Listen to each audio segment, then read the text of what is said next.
Welcome to the video. Before we begin, if not already, please take a moment to subscribe. It helps out the channel a lot. And click the bell icon to receive notifications when I upload. Comment your little heart out. And most of all, please enjoy. Now back to the video. It's that time of year again. When Hans Gruber and his 12 reindeer bring bearer bonds to all the well-behaved children down below. What better time of year to serve a stark contrast between the season of giving and the season of taking? Merry Christmas. I really gotta stop answering these during the... Hello? Whatever. From the director of A Christmas Story and Porky's, this is Black Christmas.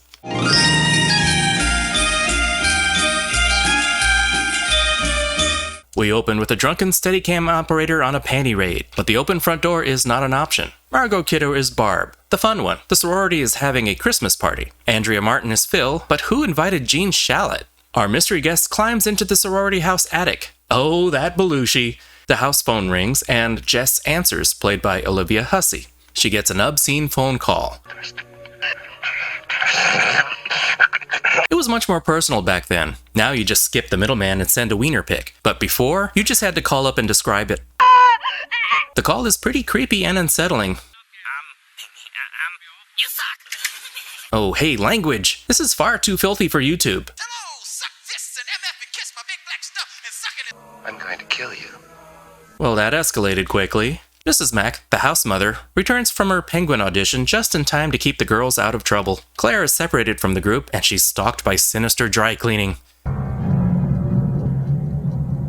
Who is it? Claire gets tagged and bagged. Is this what Martinizing is? Yeah. Yes?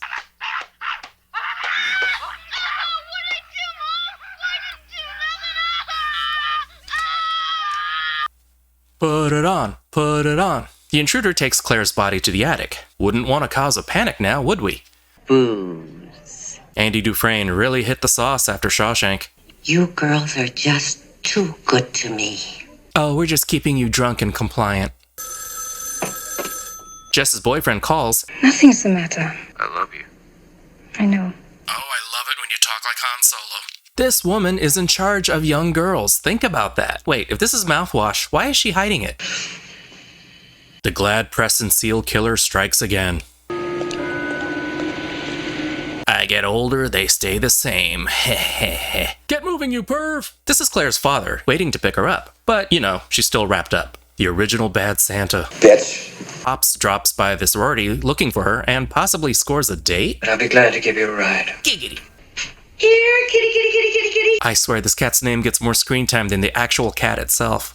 Oh, God damn it, Claude, you little prick. Who told you? Let me down this jack and we'll be on our way. So gonna wreck that. Hey, someone needs to feed the cat. She's starting to eat the right foot now. Jess reveals to her boyfriend Peter, played by Keir Dullea, that she is pregnant, but she don't want it. I want us to have a baby. She can't do that, Dave. Captain Turtleneck isn't happy about her decision. Wow, they admit young here. Another day, another crank call. Oh, hell, not again. But your mother and I must... Where doesn't she stash booze? The police isn't much help finding Claire. Jason at Pride Week. Claire is still missing. Even her boyfriend hasn't seen her. They go to the police about why nothing is being done. I want to know why nothing's being done about Claire Harrison being missing and why this idiot... Hey, that's Sergeant Idiot to you, pal. He offers himself as a person of interest. It's always a boyfriend, right? Meanwhile, another young girl has vanished. Stressed out father-to-be isn't feeling it.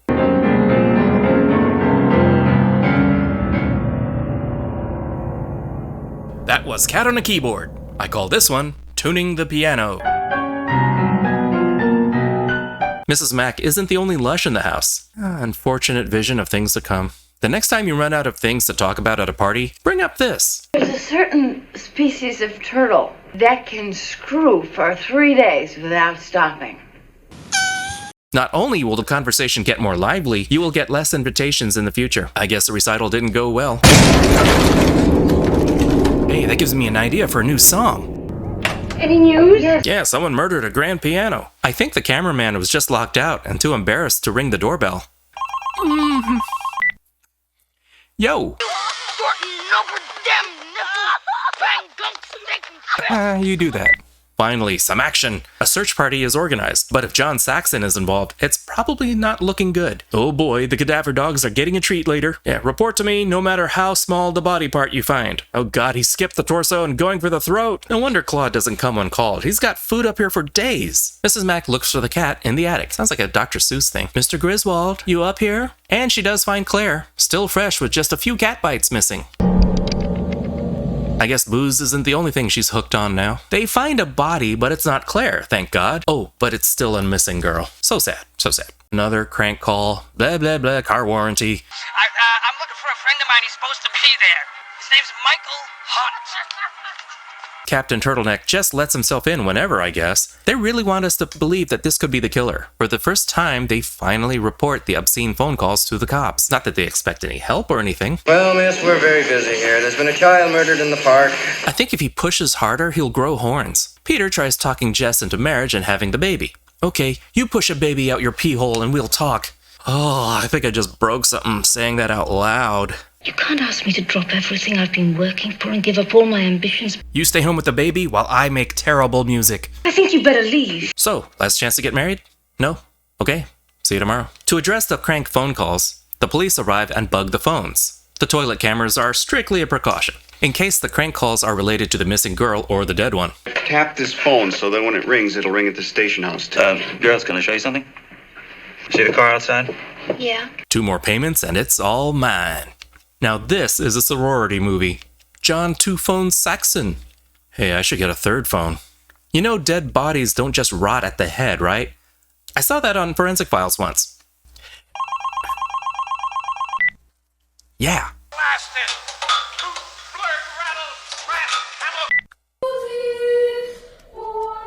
Carolers are terrifying and distracting, while Barb is murdered by her own glass menagerie.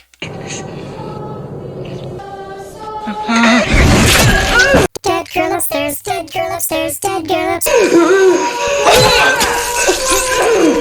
Barbara the butchered co-ed. Bashing through the skull. Cruiser 354. Showtime.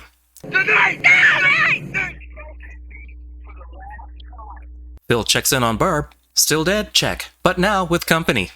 Another victim is identified. I need an APB on Billy Joel.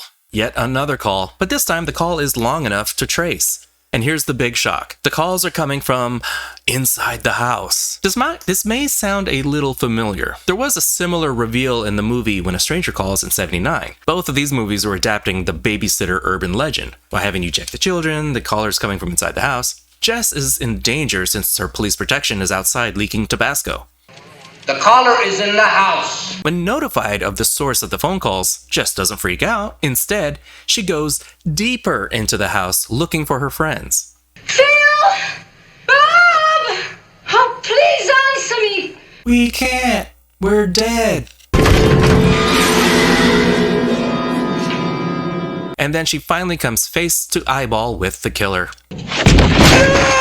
Ow, my nads! She hides in the basement.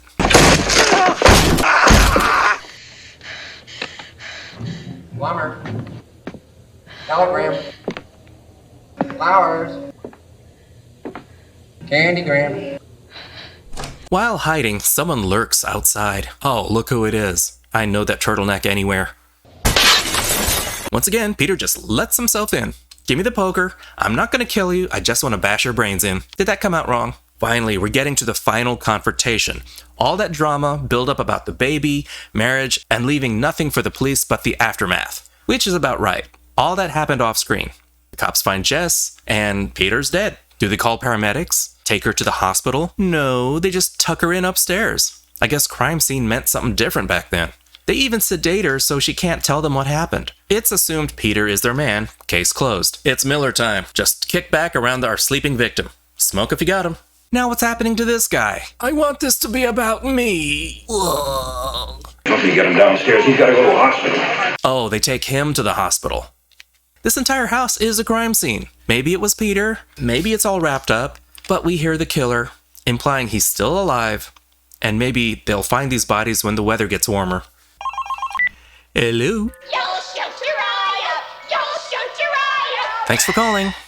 That was Black Christmas. One of the first slashers, even predating Halloween. Black Christmas eventually developed a cult following, and 2 remakes in 2006 and 2019. Black Christmas definitely introduces a lot of cliches and tropes seen in future slashers.